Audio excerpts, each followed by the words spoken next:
네, 강프로입니다. 두산 에너빌리티 보겠습니다. 자, 오늘 2.9% 하락해서 끝났습니다. 자, 시장 기준에서는 지난주 금요일이죠. 미증시가 크게 빠졌어요. 2% 이상 빠졌는데 시가에는 약세를 보였고, 그리고 종가로 가면 갈수록 많이 땡겨 올렸습니다.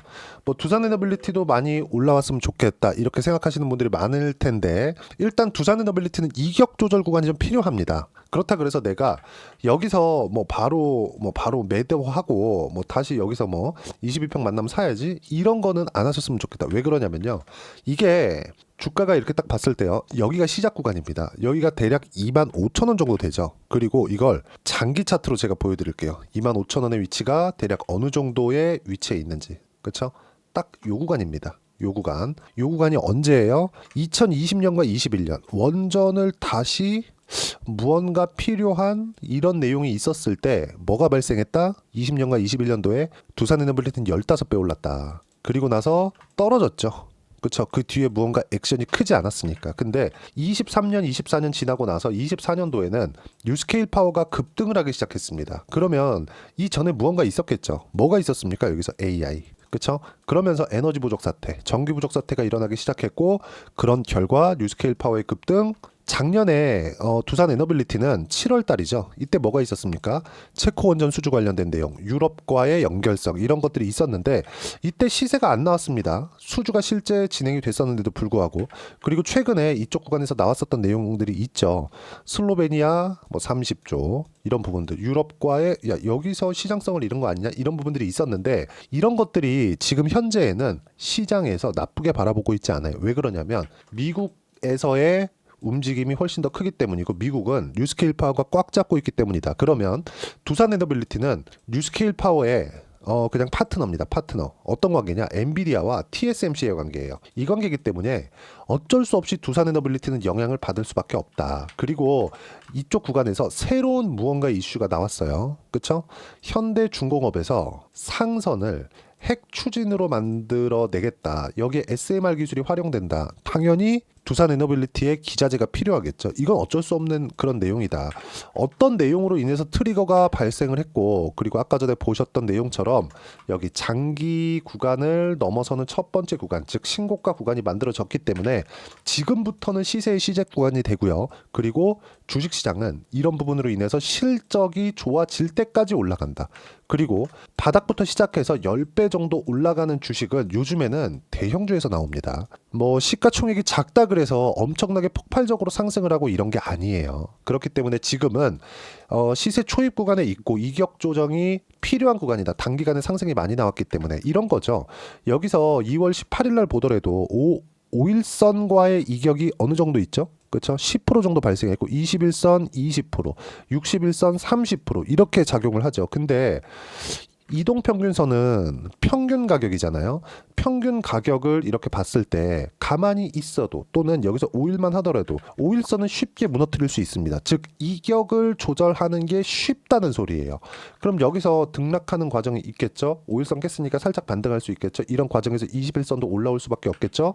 여기서 바닥이 이렇게 형성이 되는 거다. 지금은 다시 올라갈 수 있는 상황을 만드는 거고, 바닥부터 10배 이상, 즉 20만 원 이상은 올라갈 수 있다. 근데 이 기간을 어디까지 잡아야 돼요? 실적이 원전 관련된 내용으로 인해서 실적이 사상 최대 실적이다. 사상 최대 실적에 근접할 수 있는 상황이 되었을 때, 또는 실제 그 숫자를 찍었을 때, 이때까지 올라갑니다. 근데 지금은 실적 기준에서 봤을 때 거기까지는 안 가고 있다. 그리고 오늘은 상당히 중요한 이야기를 드릴 겁니다. 시장에 대한, 미증시도 좀 많이 떨어졌었고 금요일 날, 그렇기 때문에 시장에 대한 이야기를 먼저 드리려고 제가 이렇게 이격 조정 관련된 이야기를 먼저 드린 거고, 오늘은 상법 개정 관련된 이야기를 드릴 겁니다. 자, 정말 중요한 내용인데 잘 들으세요. 상법 개정이 정말 중요합니다. 여기 보시면 상법 개정안 법사위 통과, 국민의힘은 반발했다. 정치적인 건 잘 모르겠습니다. 요즘 하도 시끄러우니까. 자, 내용 보시면 이사 충실 의무 대상 회사에서 회사 및 주주로 확대. 정치권에서 싸우는 거야. 이게 잘 모르겠습니다. 근데 요 내용은 주식시장이 상당히 긍정적이다. 이게 미국에서는 일반적인 내용이거든요. 이게 대법원에서 전 잘못됐다고 생각합니다. 왜 그러냐면 이게 실제 주주의 이익은 회사의 이익에 포함되지 않는다라는 한국의 그 대법원 판례가 있어버려요. 없던 거죠. 그렇다 보니까 아니 주주의 이익에 훼손되는 문제는 대주주가 별로 신경 안 써요. 그리고 왜 이런 일이 벌어지냐면 대주주가 얻을 수 있는 이익 중에서 주가가 올라가면 싫어하는 경우가 생깁니다. 왜? 우리나라 대주주 뭐라고 불러요? 오너라고 부르잖아요. 오너 경영 체제. 근데 미국은 어떻게 돼요? 경영 전문가가 딱 붙잖아요. 그쵸? 물려주지 않잖아요. 애플을 스티브 잡스가 창업을 했죠. 지금 애플 CEO 누구죠? 팀 쿡입니다. 스티브 잡스 아들이 팀 쿡인가요? 아니잖아요. 아니에요. 그쵸? 근데 스티브 잡스 사후에 팀 쿡 체제 하에서 애플은 10년 이상 세계 최고의 기업을 유지하고 있습니다. 상속에 대한 개념, 오너에 대한 개념이 없다는 거죠. 실제 스티브 잡스는 90년대에 애플에서 쫓겨났다가 다시 주주들에 의해서 불려왔습니다. 스티브 잡스가 나가니까 애플이 망할 뻔했거든요. 그러니까 이런 상황이 돼야 되는 거예요. 정말 합리적인 회사를 키울 수 있는. 근데 한국은 어떻게 되어 있어요? 오너, 상속 이런 거. 그러면 주가가 올라가요? 그럼 내가 가지고 있는, 예를 들어서 내가 있고 내 주니어 A가 있어요. 내가 내 주니어 A한테 물려주기 위해서는 내가 가지고 있는 주식을 물려줘야 되죠. 그러면 이 주식을 물려주는 과정에서 상속세가 나옵니다. 여기서 뭐 또 이제 상속세 나오니까 상속세 이게 맞냐 뭐 이거 이런저런 이야기들 많은데 어쨌든 간에 자 보세요. 내가 내 주니어 A한테 물려주는 과정에서 내가 가지고 있는 주식에 대한 평가치가 10이야. 그럼 여기서 상속세가 확 때리죠. 그럼 주가가 10이 아니라 5만 되면 좋겠다. 주가 안 올라가는 상황을 계속해서 만드는 거예요. 그래서 나온 게 뭡니까? 푸나라병. 그리고 두산 에너빌리티, 이 두산그룹 얘네들도 마찬가지야. 보세요. 여기서 뭐 나왔습니까? 푸나라병. 아니 밥캣을 떼다가 로보틱스한테 묻혀주겠대. 근데 밥캣은 연간 1조 원 벌어요. 그럼 두산 에너빌리티를 가지고 있는 분들은 밥캣에서 충분한 캐시카우가 나오기 때문에 두산 에너빌리티를 산 주주들도 있을 거 아닙니까? 근데 갑자기 이 두산그룹의 이 박씨 일가 이 사람들이 팝캣을 떼다가 지들끼리 의결을 해버렸어요. 떼다가 로보틱스가 앞으로 성장 산업이니까 로보틱스 쪽으로 가가지고 지원해줘. 이렇게 해버리려는 거죠. 그러니까 이런 상황이 나오는 거예요. 사실 이게 되게 얼마나 부끄러운 얘기냐면 딱 두고 회사의 이익 안에는 주주가 당연히 포함되어 있어야 돼. 이게 회사 플러스 주주 이렇게 딱 쓴다고 해서 주주의 이익을 보는 게 아니란 말입니다. 회사 안에는 당연히 우리는 주식을 산 거니까 투자를 한 거잖아요. 그럼 우리의 이익이 회사가 커가는데 이익하고 맞아 들어가야 되는데 보세요 이거. 이 꼬라지 보면 어떻습니까? 갑자기 분할합병 하겠대. 나는 아무런 의견 뭐 이런 것도 없는데 밥캣 떼다가 로보틱스한테 붙이겠대. 왜? 여기서 이제 계속해서 사회적인 조금 많은 이야기들이 오갔죠. 이런 내용에 대해서 법으로 막겠다는 겁니다. 주주라고 딱 써붙임으로 인해서. 그렇죠? 이러면 뭐 소송권이 남발한다 어쩌고 저쩌고 얘기가 있는데 우리 다 알잖아요. 미국이 뭡니까? 소송의 나라 아닙니까? 그렇다 그래서 미국이 지금 뭐 주가가 개판이에요? 최고잖아요. 왜? 회사를 키우기 위한 회사의 이익을 계속해서 높이기 위한 그런 일들을 지속적으로 하니까 이 대표적인 거 있죠. LG화학입니다. LG화학 보시면 이거 좀 길게 보여드릴게요. 월봉으로 우리 한번 보죠. 2010년, 11년, 12년 이렇게 오면서 2차 전지 관련주로 LG화학이 부각되기 시작했습니다. 그리고 나서 이때부터도 테슬라가 모델 S 첫 번째 모델이 나오고 나서 계속해서 이 등락 구간을 거친 결과 뭐 급등하고 급락하고 공매도와의 뭐 싸움도 있고 계속 적자 본다 뭐 이런 얘기들이 오가고 나서 뭐가 나왔어요? 지금은 정말 나스닥을 진짜 쥐락펴락 할 정도의 그런 주식이 됐어요. 테슬라는. 그렇잖아요. 근데 LG화학은 어떻습니까? 21년까지 딱 올라가고 쭉 빠져버렸어. 왜? LG 에너지 솔루션이 상장한 이후에는 참 내가 말을 하면서도 보세요. 이게 맞냐고 이게. 그쵸? LG 에너지 솔루션에 대한 부분을 LG화학에서 인적 분할을 시켜주든가. 아니 여기서부터 장기 투자를 해온 사람들은 또는 2016년에 투자한 사람, 17년에 투자한 사람, 19년에 투자한 사람, 20년에 투자한 사람, 21년에 투자한 사람 이 모두 다 그쵸? 뭐 내가 싸게 잡았다 비싸게 잡았다 다 떠나서요. 2차 전지 때문에 투자를 한 거 아닙니까? 전 요즘에 2차 전지를 좋게 보지 않지만 어쨌든 여기서 매수한 건 2차 전지 때문에 투자를 한 거잖아요. 근데 LG그룹에서 어떻게 했어요? 인적 분할을 해서 준 게 아니라 물적 분할을 줬어요. LG화학 주주들한테 LG에너지솔루션 주식을 안 줬다고요. 그러면 LG화학 주주들은 뒤통수 맞은 거지. 맞잖아요? 그쵸? 그러면 주주의 이익, 이거는 신경을 안 썼다는 거잖아요. 회사의 이익, 회사의 이익은 신경을 썼지. 왜 그런지 아십니까? LG 에너지 솔루션의 주주 구성을 보면 이렇게 돼 있잖아요. LG 화학에서 80%를 가지고 있잖아요. 80%를. 이게 정말 주주들한테 안 줘서 이런 결과가 나온 겁니다. 주주들한테 안 주려고 주식을. 자, 생각해 보세요. 주식을 여기서 LG 화학은 2차 전지 주식입니다. 이래 놓고 뭘 했어요? 주식 다 팔아먹었잖아. 팔아먹고 나서 정작 여기서 상장할 때는 어떻게 했어요? 물적 분할해버린 겁니다. 그리고 나서도 지금 이거 몇 년입니까? 22년 1년, 2년, 3년, 4년 차 때 지금 드디어 상법 개정안이 통과를 했습니다. 이거 27일 날 처리가 된다고 하네요. 근데 주식시장은 어떻게 돼요? 선반영한다. 그렇죠? 이것도 긍정적인 요인이 될 겁니다. 두산그룹도 그렇고 LG그룹 그리고 현대그룹 이런 거 잘합니다. 아주 잘해요. 자, 그러면 이런 내용들도 주가의 긍정적인 요인이 될 겁니다. 앞으로 오너에서 그쵸 오너 일가들이 주주를 신경 쓰지 않을 수가 없게 됐다. 이런 내용은 굉장히 긍정적인 내용이 됩니다. 그리고 다시 말씀드리지만 주식시장에서 선반영하는 구조에서 우리가 봐야 되는 부분은 딱 한 가지. 가격을 보고 매매를 해야 되고 이런 시장 측면에서의 호재가 발생을 했고 미증시가 조금씩 흔들리기는 하지만 이런 부분들은 너무 많이 올라서 그런 거니까 걱정 안 하셔도 되고요. 이 구간에서 이제 시세의 시작 구간이 됐기 때문에 철저하게 타점을 어떻게 잡아야 되는지가 중요하고 상법 개정 관련된 내용까지 발생을 했기 때문에 그런 내용들 모두 다 여기 소통방에서 무료로 공유를 해드리고 있습니다. 그리고 어떤 식으로 매매를 해야 되는지 두산에너빌리티의 실시간 타점까지 공유해드리고 있으니까 소통방에 와서 참고하시면 되고요. 오늘 같은 경우에도 그래요. 여기 보시면 코스피 코스닥 약보합권 마감이다. 금요일 미증시 폭락 그리고 한국은 시가만 약세. 이거 제가 주말 영상을 보신 분들 다 아실 겁니다. 그대로 됐죠. 시장 그렇게 많이 안 빠졌어요. 하지만 두산에너빌리티는 이격 조정 구간에서 나오는 조정이다. 지금 제 주말 영상에도 남겨드린 내용이 타점 이제 나옵니다. 그 타점 보고 매매하면 됩니다. 이렇게 이야기를 드린 거고 자 내용 보시면 시장 지수는 상대적으로 싸고 종목은 이격이 발생한 종목이 다수라서 어쩔 수가 없다. 그쵸? 그리고 이 구간은 다음 주에 제가 타점 나온다 그랬죠. 이번 주에 나올 거예요. 매수 기회로 활용. 타점 중요하고 공유할 때만 매매하면 된다. 소통방에서 공유해주는 내용 그대로 매매하시면 되고요. 이런 내용들 모두 무료로 공유를 해드리도록 할 테니까 구독과 좋아요 눌러주시고요. 댓글 하나씩 궁금한 거 있으면 댓글 하나씩 달아주시고요.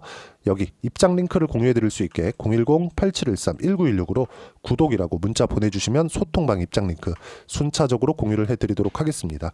자 그리고 이렇게 매매를 했을 때 어느 정도의 수익 구간을 만들어낼 수 있는지 그 부분은요. 이 내용입니다. 자 실제 매매한 내용이에요. 5108에 둘둘 실제 제 계좌 내용이고요. 키움을 쓰시는 분들은 06 화면을 눌러보시면 아실 겁니다. 실제 그쵸? 조회를 방금 전에 제가 계속 눌렀죠. 조작이 불가능하다는 걸 보여드리기 위해서고 내용 보시면 어때요? 상승하는 구간을 확인하고 매매를 했죠. 싸게 살라고 노력하지 않는다. 그쵸? 분할 매수한 결과 어때요? 한 달 만에 57% 수익. 그쵸? 엄청나죠. 이런 수익 구간을 꾸준하게 만들어낼 수 있다. 이것뿐만이 아니에요. 한화오션을 매매하기 위해서 트럼프 코멘트가 있었고 트럼프 당선인 신분이 되었을 때 한화오션을 변경해서 매매를 한 겁니다. 그럼 한화오션 말고 다른 조선주도 있겠죠. 현대마린엔진. 자 내용 보시면 어때요? 상승하는 구간에 정확하게 공략했죠. 확인하고 매매를 했기 때문에 그렇습니다. 모두 다 동일하니까 선반영 구조는 동일하니까 그런 결과 어때요? 36%대. 자 그러면 두산에너빌리티 한번 볼게요. 두산에너빌리티 보면 어때요? 제가 작년에도 매매 구간을 잡았어요. 보세요. 24년 5월과 6월 달에. 보시면 어때요? 한 달 반 동안 매매를 했는데 4%밖에 수익 구간을 못 냈습니다. 왜? 체코 원전에 대한 결과가 나왔지만 푸나라병 관련된 이야기가 또 터졌으니까. 그리고 유럽 관련된 내용은 그렇게 중요하지 않았으니까. 그렇죠? 그걸 확인하고 매매를 하더라도 손해 안 봤죠. 4%. 그리고 이 구간에서 매매 없죠. 확인하고 매매한 결과 지금 15%대 이상 수익 구간에 있습니다. 지금부터 시작이에요. 이런 부분들 모두 소통방에서 공유하고 있고 하나만 더 볼까요? 반도체가 강한 움직임을 보일 때, 즉 하이닉스가 강한 움직임을 보일 때 하이닉스를 거래하는 게 아니라 자람 테크놀로지 같은 종목들, 그렇죠? 확인하고 매매를 했을 때 단기간에 75%대 수익 구간.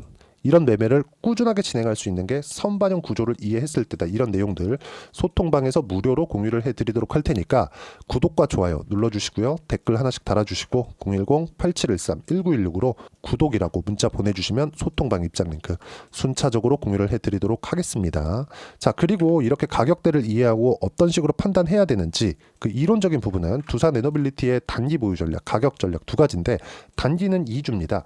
2주 동안 내가 어떻게 수익 구간을 만들어낼 건지 그 부분이 있고 그러기 위해서는 가격에 대한 부분 너무 중요하고요. 가격에 대한 부분이 이해됐을 때 주도주 그리고 신고가 두 가지 내용이 파악이 될 텐데 요 내용도 그쵸? 요 두 가지 내용도 제가 무료로 공유를 해드리도록 할 테니까 구독과 좋아요 눌러주시고요. 010-8713-1916으로 두산 에너빌리티라고 문자 보내주시면 가격, 단기 보유 전략 함께 공유해드리도록 하겠습니다. 자, 궁금하신 점은 댓글로 남겨주시면 제가 다음 영상에 그 답변을 드리도록 하겠습니다. 자, 그리고 1월 달에 제가 분명히 말씀드렸었던 건 종목 장세가 나온다. 근데 1월 달에 종목 장세 나왔죠? 종목 장세 나와서 나온 결과가 어떻습니까? 두산 에너빌리티 수익 구간 지금 수익 구간 나온 겁니다. 확인하고 매매를 했잖아요. 그리고 보시면 한화오션 그쵸? 몇 프로 수익입니까? 이거 57% 이렇게 수익 구간이 나온다. 올해만 그러냐? 작년에도 마찬가지예요. 레인보우 로보틱스 강할 때 에브리봇 어때요? 상승하는 구간에 공략한 결과 47% 수익 구간 이런 부분들 모두 다 그렇죠. 가격을 보고 매매를 했을 때 꾸준하게 수익 구간을 만들 수 있습니다. 이번에 어떻게 내가 상황 파악을 해서 주도주를 잡을 수 있는지 제가 2월과 3월 달에 어떤 종목을 해야 되는지 딱 한 종목만 준비를 했으니까 영상 끝까지 시청하시고요. 모든 분들이 성공 투자하셨으면 참 좋겠습니다. 네, 4분기가 돼도 시장의 회복세가 나오지 않고 있습니다. 미증시는 계속해서 좋은데 한국 시장은 어려운 구간이 계속됩니다. 이 가운데서도 영상을 끝까지 시청해 주시는 분들을 위해서 제가 4분기 그리고 25년 1분기까지 주도할 수 있는 주도주를 준비를 해왔습니다. 같이 공유를 해드릴 거고요. 이런 부분들을 제가 계속 같이 매매를 하고 있습니다. 자, 내용 보시면 1분기와 2분기 그리고 1분기부터 3분기 지금까지도 강세를 보이고 있는 알테오젠과 같은 종목군들 다 제가 매매를 해왔었던 종목군들이고요. 최근까지도 매매를 같이 해오고 있습니다. 자, 저는 가장 투명하게 공개를 하고 있죠. 제가 매매하는 내용들을 다 오픈을 해서 이야기를 드리고 있습니다. 실제 제 계좌 수익률들이고요. 이런 부분들을 어떤 식으로 내는지를 이해하고 파악해야 되는 게 중요합니다. 자, 내용 보시면 HLB 어떻습니까? 상승하는 구간에 매매한 결과 31.9%의 수익 구간 1월 달입니다. 그쵸? 이걸 제가 5월 달까지 매매를 꾸준하게 해왔고 마지막 매매는 6월 달에 끝냈습니다. 하한가 두 방을 피하고 다시 마지막에 그쵸? 20% 정도 수익 구간까지 이 부분도 확인시켜 드릴게요. 알테오젠 같은 경우에는 여기 5월과 6월 달에 매매한 내용인데 매수 타점을 2번 잡았죠. 그리고 매도를 4번 잡은 결과 33%의 수익 구간 한 군데에서만 이렇게 나온 거고 이 부분을 다시 한번 확인해 보면 자, 알테오젠을 한번 쳐보겠습니다. 알테오젠 딱 쳐보면 제가 여기 2월과 3월 달 그리고 5월과 6월 달 그리고 9월 달까지 매매 구간을 꾸준하게 만들어 왔죠.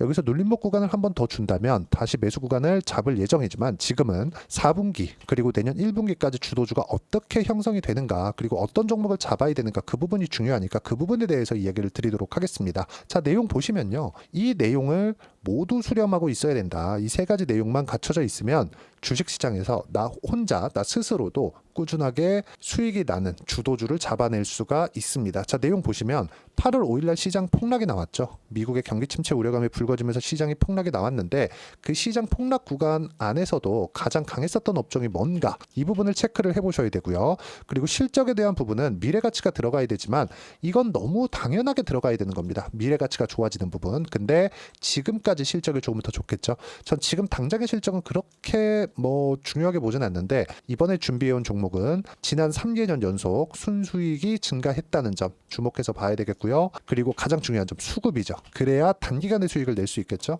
이건 뭐냐? 저점 매집봉이 꾸준하게 나오고 있는가? 외국인들의 미친 매집이 나오고 있는가? 이런 부분인데 이 종목이 뭐냐? 제가 이렇게 차트로 준비를 해왔습니다. 자, 내용을 간단하게 보셔야 돼요. 폭등 전에 꾸준하게 매집봉이 나오는가? 그리고 시장 폭락 즉 시장보다 강한 움직임을 보이고 있는가. 여기가 8월 달입니다. 8월 달에 똑같이 폭락이 나왔지만 회복하는 과정에서 빠르게 회복 구간을 만들어냈죠. 제가 종목만 띡 던져드리는 게 아니라 아까 전에 말씀드렸었던 대로 여기 소통방에서 어떻게 대응하는지 그리고 어떻게 가격대를 잡아야 되는지 이런 부분까지 제가 함께 공유를 해드리고 있으니까 이 내용 확인해 보시면 됩니다. 시장에서 강한 종목은 제가 모두 참여해서 매매를 하고 있다고 보시면 됩니다. 자, 그런데도 불구하고 제가 왜 15에서 30%냐? 구간별로 달라진다는 거죠. 그렇죠? 내가 정확하게 바닥에 잡아서 이쪽에서 뭐 팔고 나올 수 없다. 그렇기 때문에 이런 부분을 이해하는 부분이 필요합니다. 그렇기 때문에 제가 여기 소통방에서 책임감을 가지고 운영을 하고 있다는 점. 자, 그러면 이 내용이 1분기와 2분기는 HLB, 1분기부터 3분기까지는 알테오젠, 그리고 4분기부터 25년 1분기까지 그렇죠? 이 종목을 준비해 왔으니까 받아가셔서 모든 분들이 수익을 내셨으면 좋겠고요. 이 내용은 여기 010-8713-1916으로 주도주라고 문자 보내주시면 제가 여기 소통방 초대와 함께 4분기 주도주 함께 공유를 해드리도록 하겠습니다. 시장이 너무 어렵습니다. 이 어려운 상황 속에서도 정말 꾸준하게 수익을 내기 위해서는 주도주 내용을 반드시 파악을 하셔야 되고 이 주도주를 가지고 매매를 하시면 충분하게 수익 구간을 만들 수 있습니다. 뭐 허황되게 50%, 뭐 100% 이런 식으로 이야기 드리지 않습니다. 그리고 이 내용을 꾸준하게 내가 실현시켜 갈 수 있는가 이런 부분이 너무 중요합니다. 이 내용에 대해서도 제가 소통방에서도 이야기를 드리겠지만 이 종목 딱 받아가셔서 한번 경험해 보시면 완벽하게 주도주 매매만 하실 수 있을 거니까 이 내용 010-8713-1916으로 주도주라고 문자 보내주시면 제가 소통방 초대와 함께 주도주를 확인시켜 드리도록 하겠습니다. 타점이나 그런 부분까지 함께 제가 공유를 해 드릴 테니까 받아가셔서 충분한 수익 내셨으면 좋겠습니다.